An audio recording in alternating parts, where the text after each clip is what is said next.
აფხაზეთის ავტონომიური რესპუბლიკის განათლებისა და კულტურის მინისტრმა დავით მორგოშიამ მორიგი გაცნობიტი ხასიათის შეხვედრა აფხაზეთის შემოქმედებით კოლექტივებთან გამართა. შეხვედრაზე კულტურის სფეროს წარმომადგენლება საკუთარ შემოქმედებით საქმიანობაზე, სამომავლო გეგმებსა და აფხაზეთის კულტურის განვითარებისთვის აუცილებელ საჭიროებებზე ისაუბრეს. ასევე ყურადღება გამახვილდა ახალი პროექტების დაფინანსებაზე, ახალგაზრდების ხელშეწყობის აუცილებლობასა და სხვა პრიორიტეტულ საკითხებზე. გაცნობიტი ხასიათის შეხვედრა სამინისტროს თანამშრომლები და კულტურის სფეროს წარმომადგენლები ესწრებოდნენ.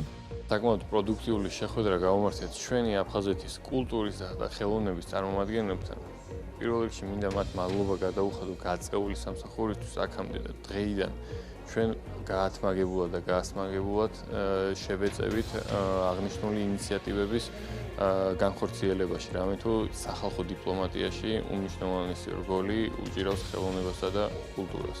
ბატონი დავითი გაეცნო ჩვენ ხელოვან ადამიანებს, ეს ერთგვარი სტიმულია ჩვენთვის და იმედია, რომ უფრო მეტი ყურადღება გვექნება, უფრო მეტი ესე იგი საშუალება გვექნება წარმოვაჩინოთ ჩვენი ღირსეული აფხაზეთელი პოეტები, მწერლები, მხატვრები და ხელოვანი ადამიანები.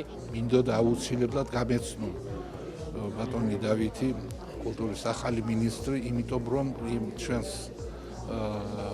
პროექტს, რომელიც კარგი ხანია დაგეგმილი გვაქვს, თავის დროზე დაფინანსება ვერ მოწესრიგდა და ამიტომ დღეს არის უკვე გზები დაფინანსების.